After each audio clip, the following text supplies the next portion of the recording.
ក្បួនអុតសក់មកទឹកបែបងាយប៉ុន្តែសម្រាប់ការអុតមកទឹកនេះក៏យើងមើលក៏ដូចជាសង្កេតខ្លាំងទៅលើប្រភេទសរសៃសក់ដែរប្រភេទសរសៃសក់ដែលមាំធម្មជាតិដើមធំកមឹបសាច់សក់ពេញបែបនេះបងប្អូនគឺអុតមកទឹកស្អាតហើយសម្រាប់ការអុតមកទឹកគឺវាត្រង់ស្អាតបែបធម្មជាតិណាបងប្អូនហើយជាពិសេសបងប្អូនខ្លះដែលគាត់នៅតាមភូមិក៏តំបន់ខ្លះដែលគាត់យកសេវាកម្មអត់សូវបានថ្លៃបងប្អូនអាចធ្វើសេវាកម្មអុតមកទឹកនេះបានដោយងាយទាំងលឿនទាំងរហ័សទាន់ចិត្តហើយតម្លៃក៏ល្អទៀតអញ្ចឹងសម្រាប់តិចនិចនៅក្នុងការធ្វើមុននឹងយើងធ្វើការអុតសម្រាប់សក់នេះគឺខ្ញុំអុតទៅលើប្រភេទសក់ដែលគាត់មានដំណអញ្ចឹងប្រភេទសក់មានដំណបងប្អូននៅពេលដែលយើងចាប់ផ្ដើមគឺយើងកក់បើកកោសិកាសិនកក់បើកកោសិកាឲ្យបងប្អូនមកឆែកជាមួយនឹងសរសៃសក់ភ្ញៀវរបស់យើងយើងមើលថាតើសក់របស់គាត់នឹងជាសក់ដែលដុសថ្មីប៉ុណ្ណាជាសក់ដែល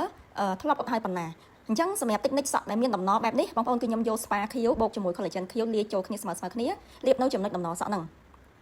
ប៉ុន្តែបើសិនជាករណីថាសក់ភ្ញៀវបងប្អូនគឺធម្មជាតិបែបនេះប៉ោងបែបនេះពីលើដល់ចុងមិនឆ្លងកាត់ការអុតគឺបងប្អូនមិនចាំបាច់ការពារទេមិនចាំបាច់ការពារដំណទេគឺបងប្អូនអាចលាយតិចនិចក្បួនលាយថ្នាំអុតដូចខ្ញុំបង្ហាញហ្នឹងគឺបងប្អូនអាចឡើងពីលើដល់ចុងដោយកម្លាតពីស្បែកក្បាលមួយថ្នាំដៃប៉ុន្តែសម្រាប់សក់នេះគឺគាត់មានដំណអញ្ចឹងខ្ញុំធ្វើការពារដំណហើយខ្ញុំក៏ធ្វើការលាយទឹកថ្នាំ Fight and One ជាមួយ spa ជាមួយនឹងប្រេងកាពីឆេះអញ្ចឹងសម្រាប់ការលាយបងប្អូនដាក់ spa តិច spa ច្រើនទៅតាមកម្លាំងនៃសរសៃសក់ដើមទូចដើមធំបើសិនជាបងប្អូនមានជួបជាមួយនឹងសរសៃសក់ដើមធំបងប្អូនដាក់ spa តិចតួចបានហើយប្រេងតិចតួចបានហើយបើសិនជាសក់ភ្ញៀវសរសៃរៀងតូចបងប្អូនប្រើ spa រៀងច្រើនក៏ដូចជាប្រេងរៀងច្រើនហើយសម្រាប់តិចនិចក្បួនលាយបើសិនជាបងប្អូនអត់ច្បាស់អាចឆាតសួរបន្ថែមក៏បានដែរទៅតាមសរសៃសក់នីមួយៗហ្នឹងណាអញ្ចឹងនៅពេលដែលយើងឡើងថ្នាំគឺខ្ញុំឡើងតែសម្រាប់សក់ដែលដុសថ្មីអញ្ចឹងសម្រាប់សក់ដុសថ្មីដូចខ្ញុំបង្ហាញខាងដើមអញ្ចឹងគឺចំណុចប៉ោងប្រហែលជាមួយចង្អាមហ្នឹងគឺយើងឡើងថ្នាំអុតឲ្យកម្លាតពីស្បែកក្បាលមួយថ្នាំដៃអញ្ចឹងនៅពេលយើងទម្លាក់ទឹកថ្នាំហើយយើងយកក្រាស់មកយើងសិតវាឲ្យវាស្មើសាច់ថ្នាំល្អត្រូវមកដល់កន្លែងតំណសក់បងប្អូនលើកក្រាស់ចេញទៅដើម្បីកុំឲ្យវាដុំទឹកថ្នាំណាបងប្អូនអញ្ចឹងបងប្អូនធ្វើបែបហ្នឹងរហូតតទៅអស់សក់បងប្អូនយើងធ្វើរហូតតទៅអស់សក់បន្ទាប់មកយើងធ្វើការឆែកឡើងវិញ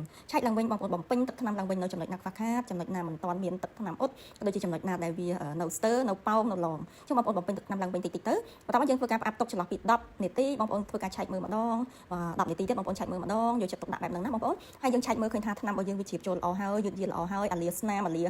សក់ដែលមានស្នាមកញ្ញាញ់ស្នាមរួញអីរបស់ភ្ញៀវយើងនឹងល្អហើយបងប្អូនអាចយកភ្ញៀវទៅលាងជាមួយទឹកស្អាតអញ្ចឹងនៅពេលដែលលាងទឹកស្អាតហើយបងប្អូនលាងសម្អាតឲ្យស្អាតហើយបងប្អូនមិនចាំបាច់កក់សាប៊ូទេបងប្អូនគ្រាន់តែធ្វើការ spa រយៈពេល5នាទីមកបានហើយអញ្ចឹងនៅពេលដែលយើង spa 5នាទីហើយបងប្អូនយើងក៏ធ្វើការផ្លុំសម្ងួតហើយលទ្ធផលផ្លុំសម្ងួតបងប្អូនគឺអាលាស្អាតអស់ហើយដូចខ្ញុំបង្ហាញវីដេអូអញ្ចឹងគឺវាអាលាស្អាតតែម្ដងអាលាឲ្យបែបធ្ងន់បន្ទាប់មកបងប្អូនធ្វើការគៀបចំអិនមកអញ្ចឹងសម្រាប់ការគៀបចំអិនម៉ាស៊ីនទី1គឺកម្ដៅយើងប្រើ180ទៅទី2បងប្អូនអាចប្រើ200ទៅហើយយើងគៀបកម្ដៅដែលមានកម្ដៅទាបមុនគេបងប្អូនគៀបចំអិនគៀបផ្ដោតនៅកន្លែងគល់សក់ដែលវាមានស្នាមប៉ោងស្នាមអាឡូកដូចជាសក់ដុសថ្មីហ្នឹងបងប្អូនគៀបមុនរហូតមកដល់ពាក់កណ្ដាលសក់មកក៏ត្រឹមតែសក់ដុសថ្មីហ្នឹងសិនមកប្រហែលជា7 8ទៅគៀបបន្ទាប់មកយើងអូសចុះមកចុងឲ្យស្មើដៃល្អចាយើងគៀបបែបហ្នឹងរហូតដល់សក់ហ្នឹងវាឆ្អិនល្អបន្ទាប់មកទៀតបងប្អូនយើងដូរយកកម្ដៅដែលមានកម្ដៅខ្ពស់ជាងមុនបងប្អូនធ្វើការគៀបម្ដងទៀតចំអិនពីលើចុះក្រោមឲ្យស្មើដៃណាហើយសម្រាប់ការគៀបបងប្អូនចំណុចសក់របស់យើងដុសកាន់តែខ្ពស់បងប្អូនលើកកាន់តែខ្ពស់ទៅសក់របស់ភ្ញៀវយើងគឺប៉ោងស្អាតមិនបាក់គល់សក់អញ្ចឹងបងប្អូនធ្វើបែបហ្នឹងរហូតគៀបឆ្អិនល្អមកហើយលទ្ធផលរបស់យើងដែលបងប្អូនឃើញជាក់ស្ដែងអញ្ចឹងគឺអាឡោះអាឡូងស្អាតធ្ងន់យកតែមែនទេហើយសក់នេះគឺយើងឲ្យភ្ញៀវផ្អាប់2ថ្ងៃទៅបងប្អូនសម្រាប់ការអ៊ុតមកទឹកព្រោះវាគ្មានស្អិតគ្មានស្អុយអីទេគឺវាដូចតែយើងកក់ស្ប៉ាកក់ទៀតអញ្ចឹងគឺអត់មានអីរំខានភ្ញៀវទេអញ្ចឹងទុក2ថ្ងៃទៅចាំយើងណាត់ភ្ញៀវមកកក់មកស្ប៉ាមើលដើម្បីមើលពីលទ្ធផលរបស់យើងណា